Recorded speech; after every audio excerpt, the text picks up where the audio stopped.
Uh, our guest today, as you know, is Carlo, Professor Carla Simonini.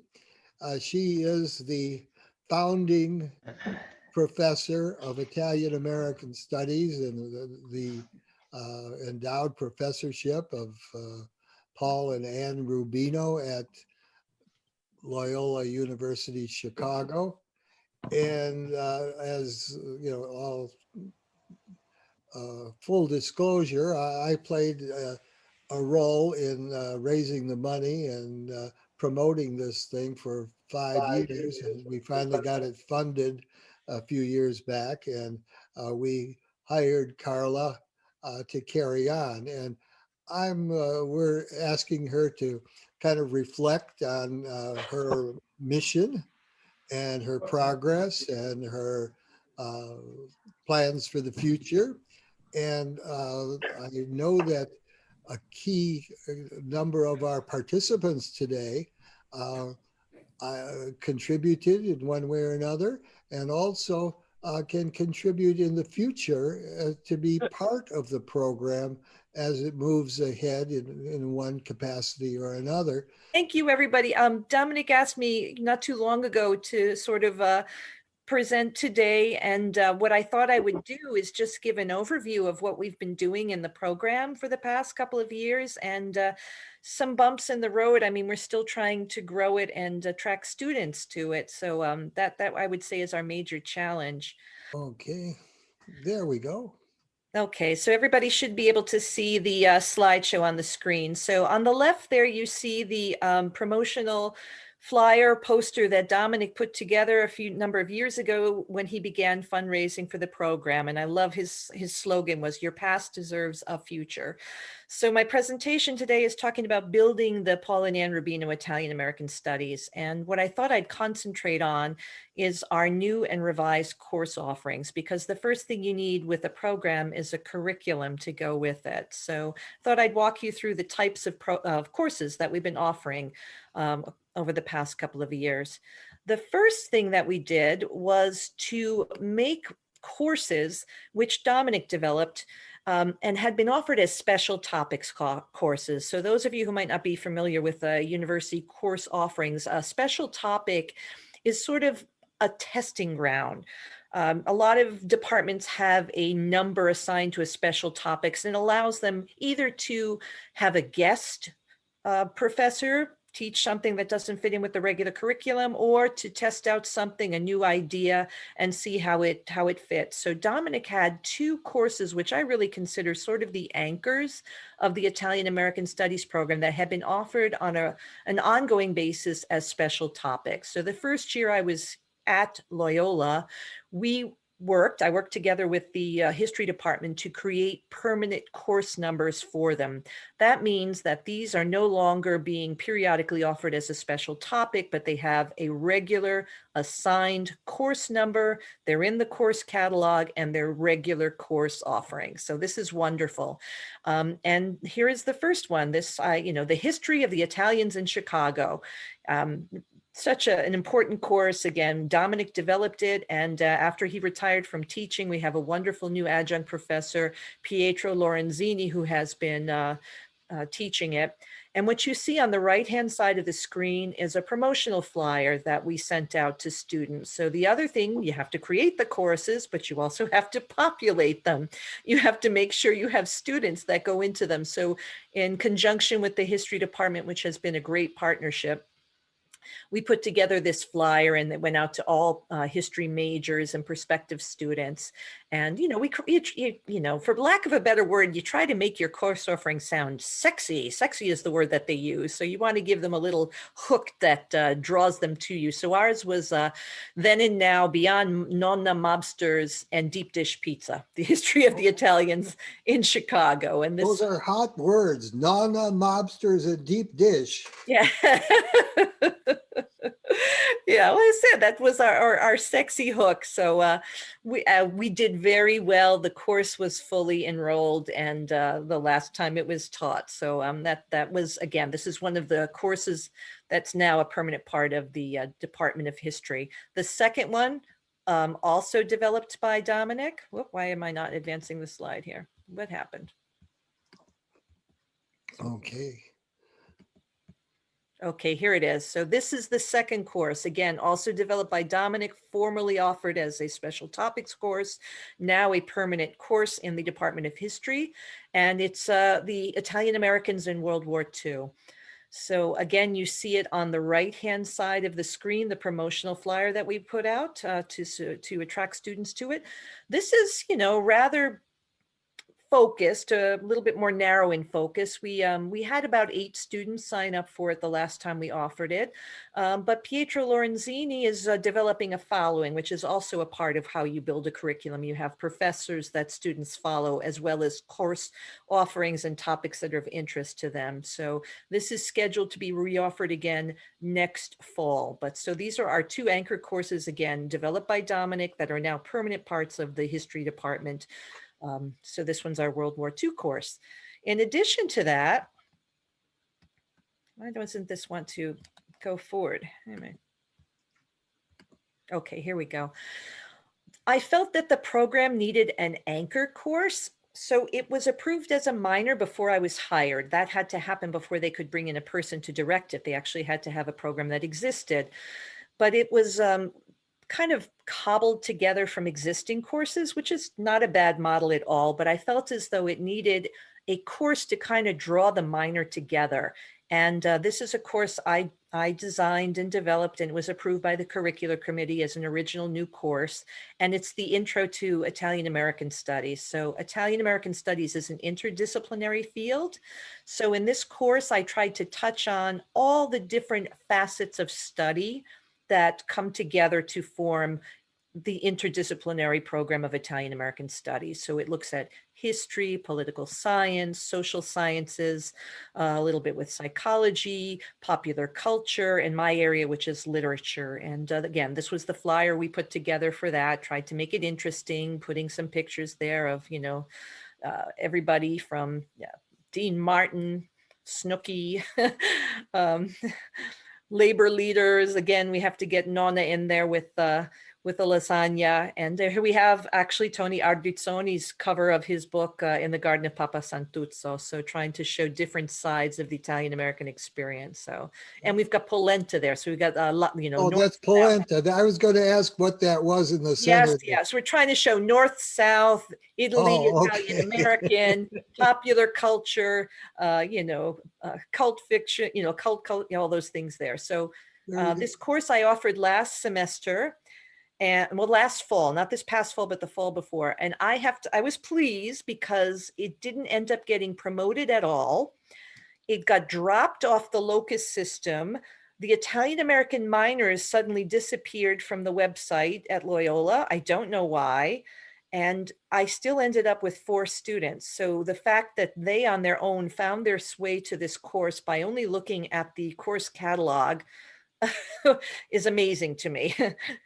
So we're going to be offering this every fall is the plan moving forward. This is the only specifically required course for the minor. So this is the one course students must have as a requirement. And then they have what we call requirement options that they draw from that have to do with different areas. One of them being the Italian American experience, the other being cultural heritage, which would be courses from straight Italian program. So here we have our Italian American Studies intro course. I also have tried to build interest in the course by using what's known as the Loyola Core Curriculum. I don't know how many people are familiar with the Loyola Core Curriculum, but one of the things that I was super impressed with when I came to Loyola was the Jesuit education and the commitment to the humanities. And every single student at Loyola does one third, think of that, of their coursework drawing from what is known as the core curriculum. And the core curriculum is founded in the traditional Jesuit studies of a well-rounded education. So even if you're a business major, an engineering major, you have to have a certain number of courses in literature, a certain number of courses in philosophy, a certain number of courses in environmental sciences, certain number of courses even in theology and so on. So these courses fulfill students' core requirements. So if by creating courses that fulfill the core requirement and also count towards the minor, it's another tool, one, to make the minor more accessible to them, and two, to recruit students. So they might be taking it because they need to fulfill something in their core curriculum. But if they enjoy the topic, they enjoy the instructor, it's, it's another means of saying, if you enjoyed this course, here are other courses that you can take that follow in this line, and you could lead to a minor in studies. So this one is one that I looked at with the Italian American experience in literature. It's a course on interpreting literature. All students have to take an interpreting literature course unless they place out of it. It's open to 30 students. I had a full complement of students in there, and I'm happy to say some of the students that took this course with me followed me on to some other courses I was teaching. So this was a great way to fulfill both the idea of introducing students to literary studies and specifically to the Italian American literary experience. They read excerpts from 18 different Italian American authors, and every student in the class, actually not every student, I paired them up because the class was so big. So in pairs, they read a full work of one of the writers that we were examining, and they presented on it in class. So that was my literature class. Well, that's good. It's available as a requirement, Yes. and you got full enrollment. I when we conceived of the program, I conceived of it as a preservation effort. Mm-hmm. We're going to preserve Italian American studies. How many students we'd ever get, or whether there would be majors or PhD students, I was skeptical of that. But I didn't want to raise expectations for large numbers of students taking the class. But obviously, it's good to have the student base, and the more the merrier. And I compliment you for developing this UCLR 100M. Yeah, it's like I said, it's a catch-all title for interpreting literature, and then whomever is teaching it has the flexibility in creating the syllabus. So this is the syllabus I created for it. So, and it was tagged for the program too, and I let students know that, so it counted to the program.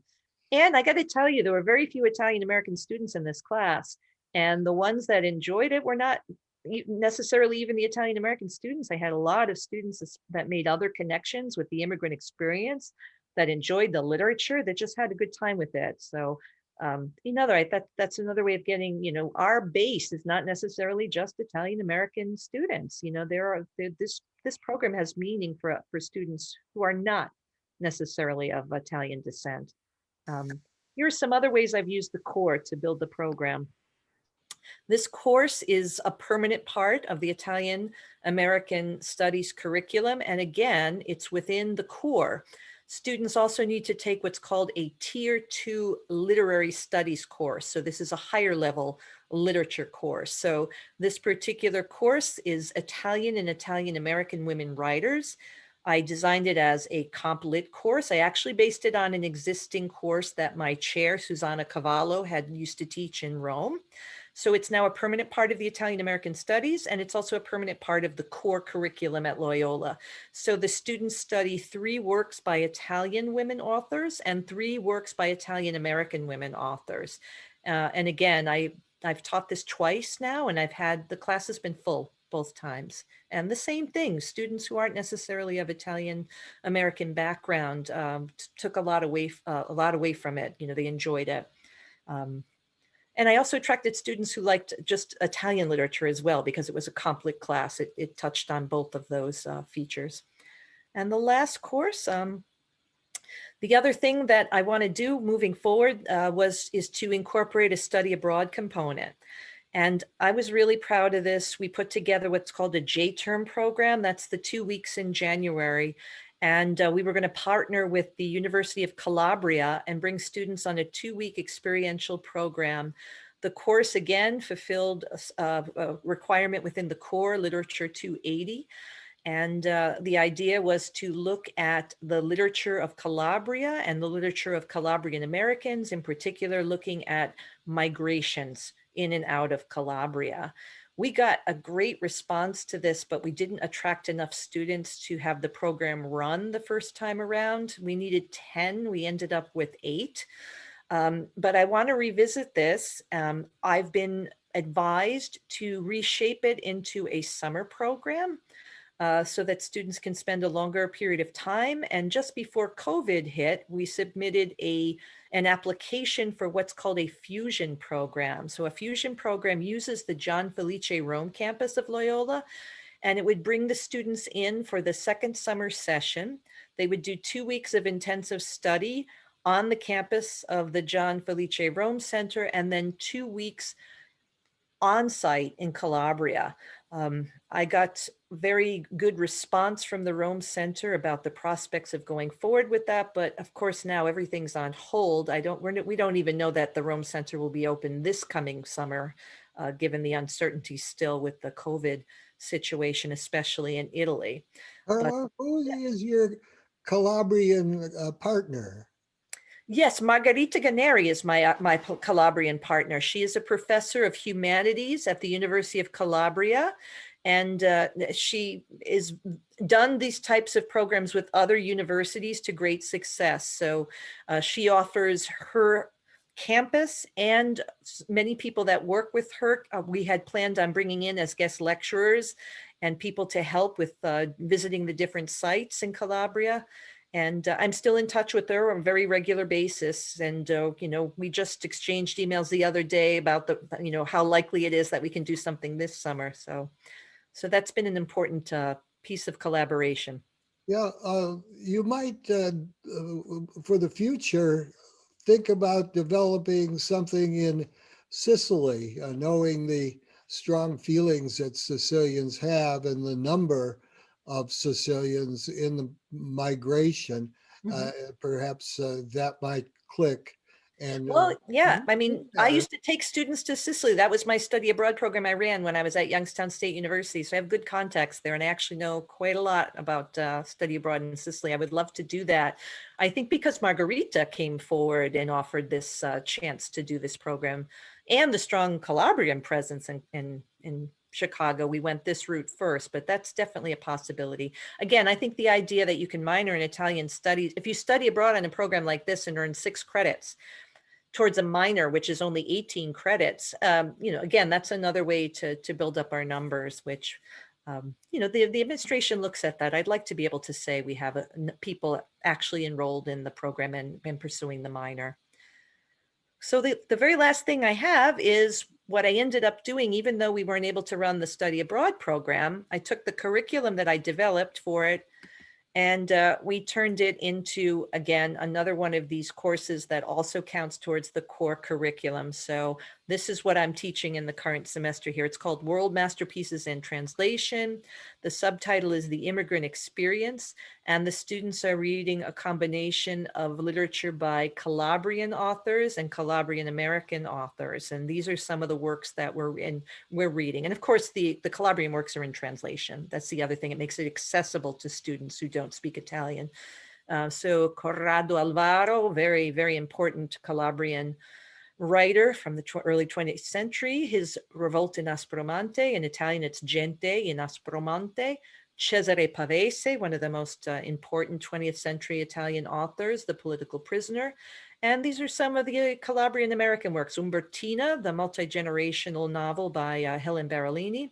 And Mark Rotella's, it's a travel memoir, Stolen Figs. So those are, so I've got 22 students in this class. It's actually a writing intensive class. There were only supposed to be 18, but they asked me to take extra, and I don't know, I have a hard time saying no. So I have 22. excellent. And so far so good. So that's all I wanted to share with you. And our journey is continuing. We thank you for your attention and your support. You see up top of the PowerPoint slide there, that's an excerpt, a piece of the brochure that we have that we send out or we used to send out when we had our in-person open houses and promotional activities. So Mhm. I'm going to stop sharing now. And, I hope that was, a Well, excellent. introduction to what we're doing and what types of courses we're offering. And, my hope is, I know, Dominic, I agree with you. The most important thing about having the program is the preservation of the studies. But I would like, for the administration's sake, to be able to say we have X number of students enrolled as minors. And right now we don't have any. We have strong enrollments in the courses, which looks good. And we've had people go from one course to the other, which is also good. So we're seeing that there's a following, that students do enjoy one class or the other. I can tell you Pietro Lorenzini's class, the one on the history of the Italian Americans in World War II, he only had 8 students in that. But then he had 3 of those 8 students follow him into the course for the history of the Italians in Chicago. So I think 3 out of 8 is a huge percentage of those students that Yeah. stuck with him to go on. And the fact that I'm seeing students showing up in my other classes, a good number of students who were in the UCL also took my LITR course. That was the next level course they had to take. And when I taught the Intro to Italian American Studies, there were 4 students in that class.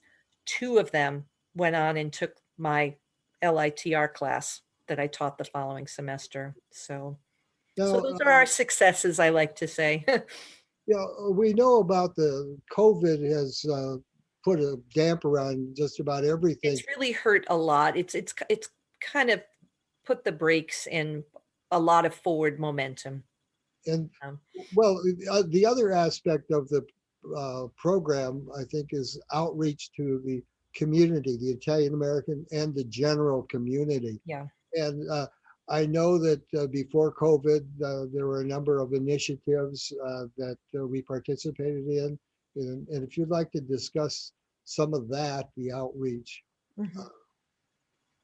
Um, like with the Colombian Club and the other people, or what do you? Well, the outreach, the programs that were sponsored. Oh, the special Casa programs. Italia Yes. with Oh, other, yeah, yeah. Part of what we were doing before is we always have a special program every single semester, and we tried to make it so that it fit in with the topic of the courses being taught.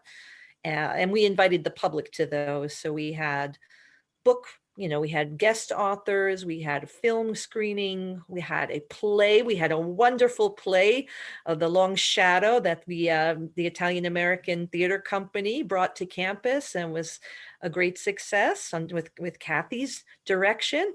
Yeah, so we're hoping those things have stopped, obviously. So we're hoping to do more of that. That's another way of giving back to the community. So. yeah, and there were also some possibilities of placing students in.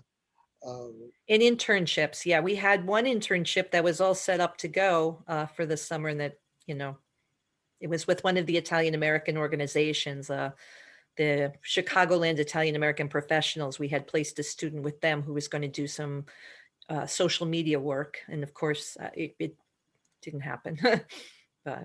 but we haven't given up, and we'll be back if this is only a temporary setback. Yeah, and of course we're expecting some help for the Italian Cultural Center, Casa Italia, the library, and the exhibits, and the general idea of cultural preservation. Yeah, I would think about the wonderful programs that we did both on campus at Casa Italia, like the memoir writing workshop with Michelle Fazio. And then when we teamed up with the theology department, where we had the guest scholars from Southern Italy who talked about animal devotions in Southern Italy. We did that both on our campus and at Casa Italia. Dominic, you didn't like that? Was an awesome presentation. Well, I'm so old that I knew people who believed those sort of things, and I have an emotional reaction to There's it. Anyhow, we have a nice group. This is pound for pound. It's the greatest group we've ever had. As I look out there, let's have some questions or comments. Just sort of wave your hand or just keep by. Can we put it? or nobody's mic or what? I have a question. Yeah, I'm wondering if these classes are taught at the what used to be called the Lakeshore campus of Loyola, Yes. or are they taught downtown? All at the Lakeshore campus so far. I've been asked if I want to teach downtown at some point, but I live in Rogers Park now, so I'm not. I wanted to tell you that I taught Italian and Spanish at Loyola Lakeshore campus from 1962 to 1965. Wow, wonderful. Yeah, and someplace along the line, somebody had told me that I was the first one to teach Italian at Lakeshore. I don't know if that's true or not, though. Oh, wow. Yeah, the whole Italian section is located at the Lakeshore campus right now. Yeah. Yeah, and it was about in the time when the Rome Center was either opening or being considered or whatever. And I know that I also prepared a summer study abroad program for students to Italy. Father Ronan, who taught history at that time, went. It was run in conjunction with Mundelein College, but since I was Miss Lo Sappo, and not sister or father or anything, I couldn't go. I did the work to put it together, but then I couldn't go. Oh, that doesn't seem right. They picked Father Ronan and then a couple of sisters from Mundelein that went. So, but that's all right. Doesn't matter. It was a good experience. I think we found the That I perfect used. partner for in Loyola for the Yeah, and I also taught. My doctorate is in Spanish actually, but I taught Italian much more than Spanish at the U of I in Urbana when I was a TA there. Yeah. Excellent. Any of the others of you who are faculty members have any suggestions for Carla? Yes, Carla, can I say something to you? It's nice to see you again. Oh, it's always nice to see you. Yeah, I got back to you, been pretty busy this period, and I missed you all. I heard that you had a kind of partnership with Calabria and Sicily. You would be very welcome anytime with your students, COVID permitted, of course. Whenever you want here in Rome. Our school had Protocollo d'Intesa, a partnership with the students from the University of Sorbonne who came here to learn Italian, and we compared languages and learned reciprocally. So that invitation will be open to you as well, as soon as it would be possible, of course. Excellent, excellent. Thank you so much. I love that.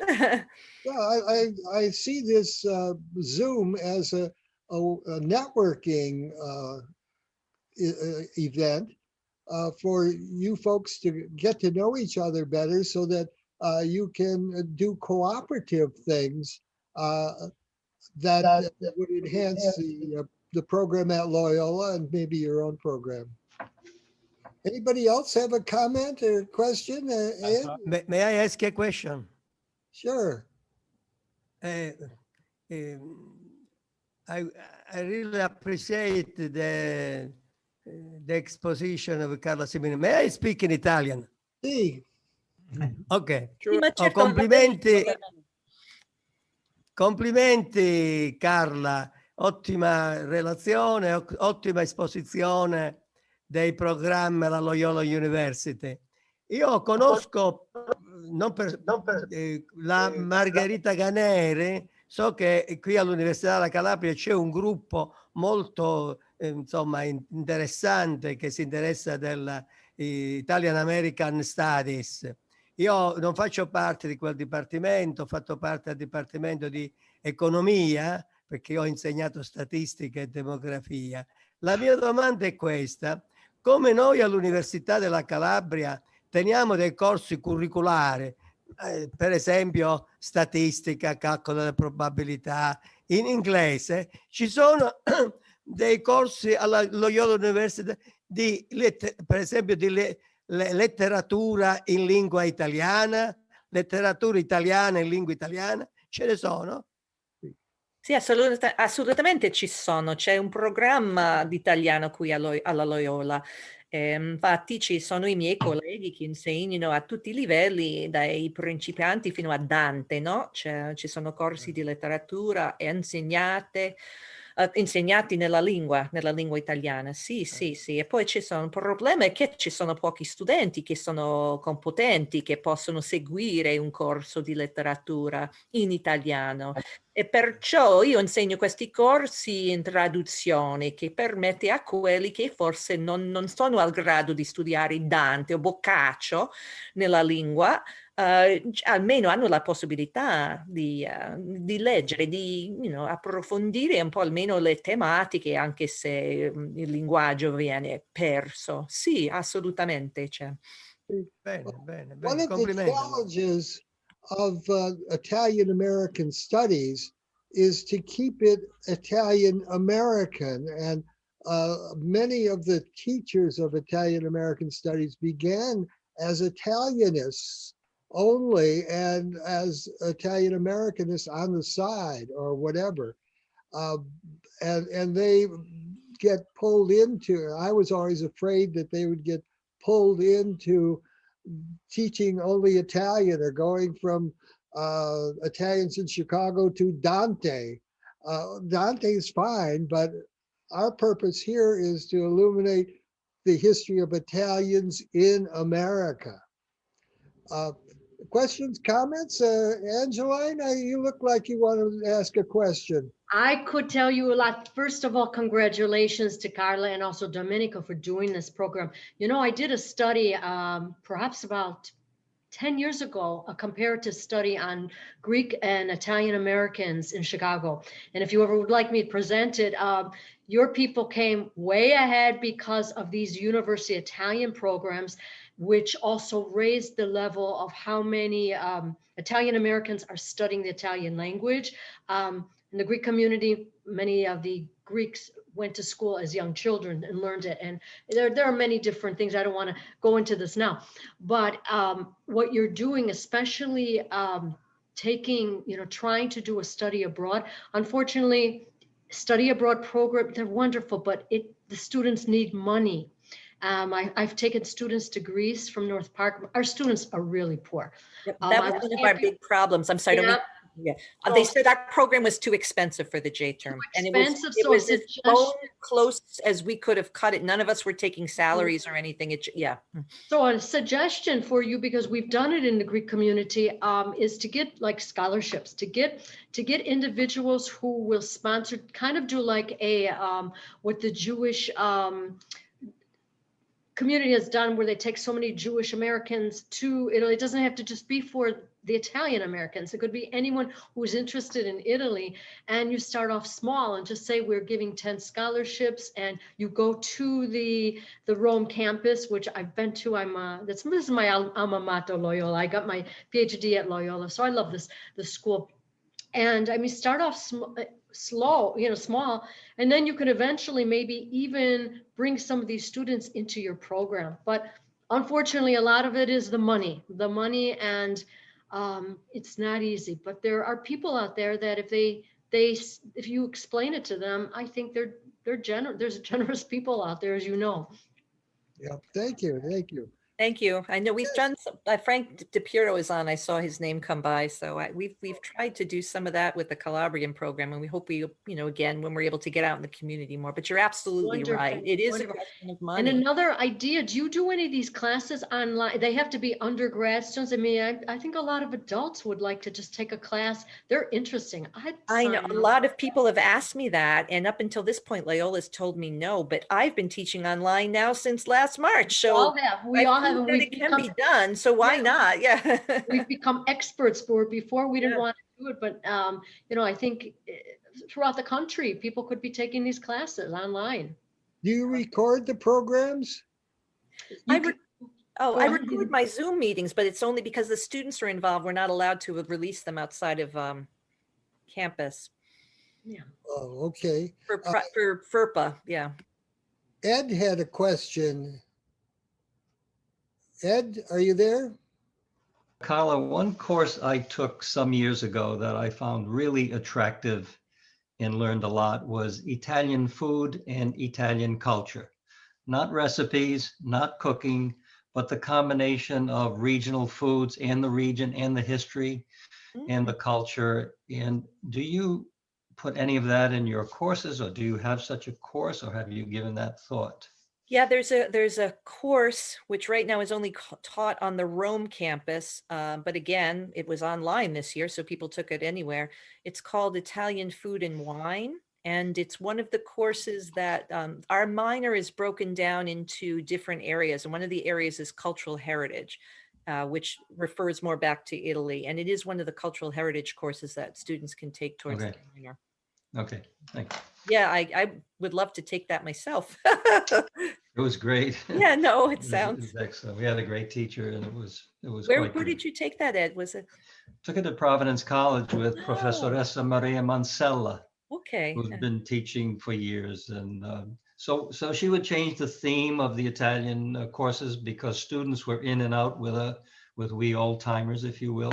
Uh-huh. And this one was most attractive when she combined the culture and the food, the regional area and so forth. It was excellent. And there's there was a book that went along with it. I have it someplace. I don't. Oh, wow. Yeah, it was good. Thank you. Yeah. Frank, Yes. Hey, Carla. Hey, Frank. I just came across this Explore Israel group. And real long story short, oh my God, they have sent like 1 million young Jewish people to Israel. Now, I'm a big fan of send our young people to Italy. That is the greatest thing. And I would love to work on that someday because my opinion, instead of all these scholarships for college that doesn't have a payback for our community and for these kids, ethnically speaking, if we put that money into sending them to Italy, and that is a program that could perhaps grow and grow and grow, that could be incredible. However, that's not even the point of what I was going to say. I really want to look into that. But I saw that this man, Robert Barbera, was interviewed by We the Italians. And he started this mentorist project. Oh, He it's started the a lot of article you shared with programs, me. Yeah. Italian language programs. But what I wanted to talk to you about was he also is part of some Italian American Studies program at some university in California. And through this mentorist project, he came up with this, like a scholarship specifically for the Italian American Studies program, which I started thinking, first of all, let's look into this mentorist project. And second of all, maybe we could come up with some type of scholarship specifically for the Italian American Studies program, not just giving the kid the $3,000 and then he goes studies sociology or psychology or philosophy, but specifically, in order to win the scholarship, you must take, no, I don't know, 1 course, 2 courses in the Italian American Studies program, which meet the core requirements. So it's not like you're not taking away from them, plus you're giving them the money. So maybe we can come up with something to entice kids to go to Loyola and take the program more specifically, not just go to Loyola. And maybe the China Society of Chicago Heights has on paper established that, but I don't know if there have been any takers. There Well, haven't. We need to promote that, Dominic. They put up promote it, 5,000. Yeah. Yeah, and as we get more events in our community at Casa Italia and whatnot, we need to have a presence for the Loyola Italian American Studies program to recruit, to get the word out. So I definitely want to get involved with that more. But let's look at this mentorist project and see if there's something. You know what? Excuse me, Frank, it's the Fulbright. It's not the Fulbright. It's the birthright programs. And I just published a chapter in a book we wrote on Greek education, educating Greek Americans.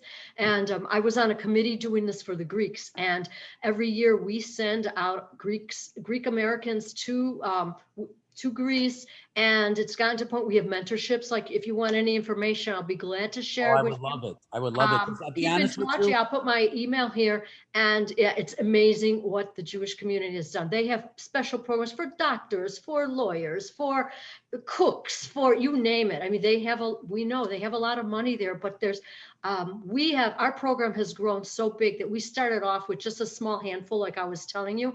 Now this year is the first time we're going to have 2 sessions going. We We've also collaborated with Canada, bringing in Canadians, and it's amazing. So many of these students have like changed majors and said, we had also really high criteria. There's about 20 different ethnic groups who do this. I can send you a copy of my chapter and you can read a little bit more about it, but we only will accept the very, very best on this. I mean, they have to have a really high grade point average, and it's fabulous, just An fabulous. investment.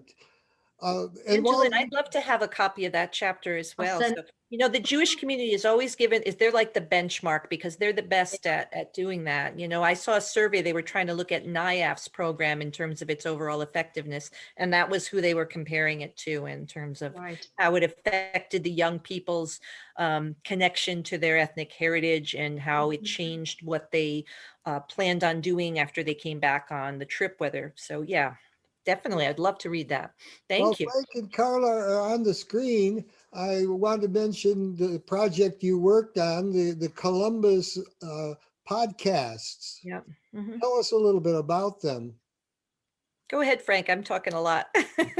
Well, you would explain it better than me, but we did a series of podcasts, 8 podcasts, I believe, about an hour long each one, discussing different aspects, different angles of the entire Christopher Columbus situation, about the holiday, about the parade, about the monuments.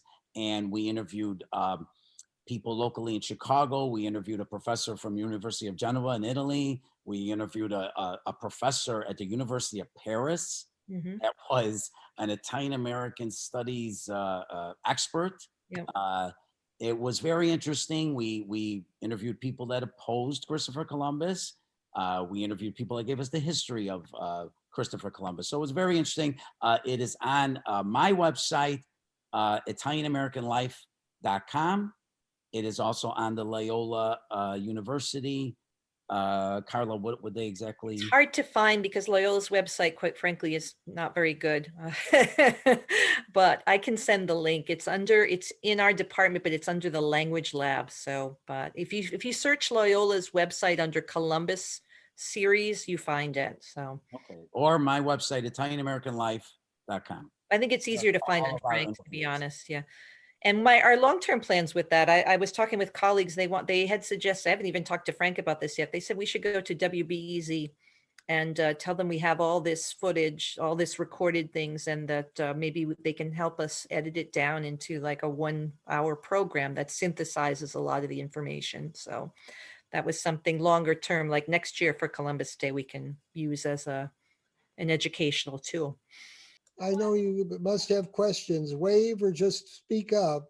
Mary Gibson here. Carla, nice to meet you again. I met you when you first came. I My remember. daughter's name is Carla, so it's very special. But I just wanted to say that when Dominic years ago used to send students my way for interviews, and it was so much fun, and they loved it. I loved it. You know, they had to interview Italian Americans and how they came to this country and how they assimilated and different things. It was very fun, and I'm willing to do that again. If you have any students that you know are taking a course where they require something like that, I would be glad to do that. It was a lot of fun, and they had a lot of fun. I had a lot of fun. So yeah, it's very interesting, I think, for them, you know, when they're taking like your introductory course, to get to know people who actually, you know, had families that came from Italy, and what happened to you after you got here. Did you go back, and how do you relate to your culture from Italy? Oh, thank you. Yeah, I haven't incorporated that into my class. I know Dominic did with his, obviously, and Yeah, I don't know if Pietro Lorenzini's still doing it, but yes, I think it makes it come alive. When I actually got interviewed by a student at my former university who was had a similar assignment. That A footnote here is that on the Casa Italia website, the library website, at tinyurl.com/Casa Library, you can surf over to almost 100 oral history interviews that were done in the Italians in Chicago project. And you could both listen to them and read the transcripts. And we have at the Casa Italia added to our oral histories at a steady pace. And there you see the URL. And we've been pushing that URL as something for during the COVID period. You can't come to the Casa Italia library, but you can go to that website, and we've got an awful lot of stuff in there. We probably should organize it better, but if you got some time to surf around, you'll find something of interest to you, I'm sure. Anybody else have a question, comment? Tony Ardazzone, what's up with you? Well, let me congratulate both you and Carla for all of this work. Carla, I think this program is fantastic. The minor is especially attractive. I can only think that as word gets around, it takes 2-3 years for something to really gain steam. But I think that once word gets out, people will. I think everybody wants to be Italian. I agree. I think everybody wants to eat Italian. Sure.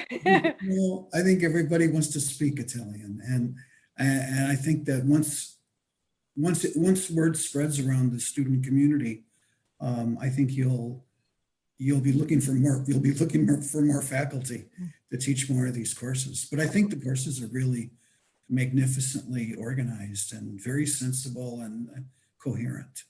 Thank you. I hope the deans are supportive of them. I've got good support in my chair and my dean. That's essential. I know you know that. Yeah. That's crucial. Well, congratulations again. Thank you. Well, you see, your work is on our syllabi. I'm really honored. Any other questions or comments? What about Peter Belmonte? Peter? Oh, yes, there we go. I'm kind of jealous. I wish I had something like that years ago. But I'm very interested to hear about the World War II class, and of course also the Calabrian class. And congratulations to you also on that. But it sounds like a program. We have to get you in touch with Pietro Lorenzini, who teaches the World War II class, because I remember your presentation last week. You were talking about the high presence of Italians in World War I, and Dominic's research showed it in World War II, and I know he goes over that. So I think it'd be great. Maybe you could, maybe we could ask you to be a guest speaker. Would you, if gracious. I'd be happy to. And I think I spoke at one of Dominic's classes a couple of years ago on via something similar to this. Pre-Zoom. It was Skype. It Skype, seems yes, that's right. Dark ages. Yes. Poor Skype. It really missed the. Okay. Jeanette, did you have a comment? Yeah, I had a comment. I always have a comment. Peter just stole my line about being jealous, because when I went to Rutgers, all I had was Italian literature courses and Dante and all the medieval poets and all. And I said, I don't want to diss Dante because I might wind up in one of the circles of hell and retribution. But it's really great to see Carla and Dominic working together so well, and Pietro and all the guys contribute wonderfully, and it makes a big difference when there's more interaction and modernizing. Literature isn't always appealing to some people because they need to make it more immediate. And I think these different courses and sending students to Italy, I can't tell you how fabulous it was when I did go to Italy. See my family and see the interaction, see the universities, the art. Makes a big difference to actually be there. Americans are not really Italians. Mm-hmm. That's another subject that's Dominic's specialty, Italian Americans. And you really need to know where you come from. Don't look at me like Italian American stuff is another story, and that's what's going on at Loyola, and it's wonderful, absolutely wonderful to make it more immediate. The immigrant experience is so important to people of all different countries in our United States. So I think this is a wonderful program, and it's a little late for me to participate now because I'm kind of on the other end of education, but I can still work at the library, Dominic. Don't worry, I'll be back as soon as we get our vaccination. Yeah, that's on But the I horizon. appreciate the program, your hard work. Great. Lucho, are you still here? Lucho, Che Lucho. No? Okay. And Vincenzo De Vito, we haven't heard from you. What's your take on all this? Maybe, excuse me, you should call this American Italian program instead of Italian American, because more Americans would like to know about Italy, and that's my impression. Yeah, that was the idea of the American Italian Historical Association of Rudy Piccoli in 19. Americans, they're only 400 years of history. I mean, written history. Italians have 2,700 years of history. I mean, and you trying, do I make sense or what? Yeah. I mean, this is a new country with new traditions. It's got the whole future ahead of itself. Italy is like an old lady who's, who's seen it all.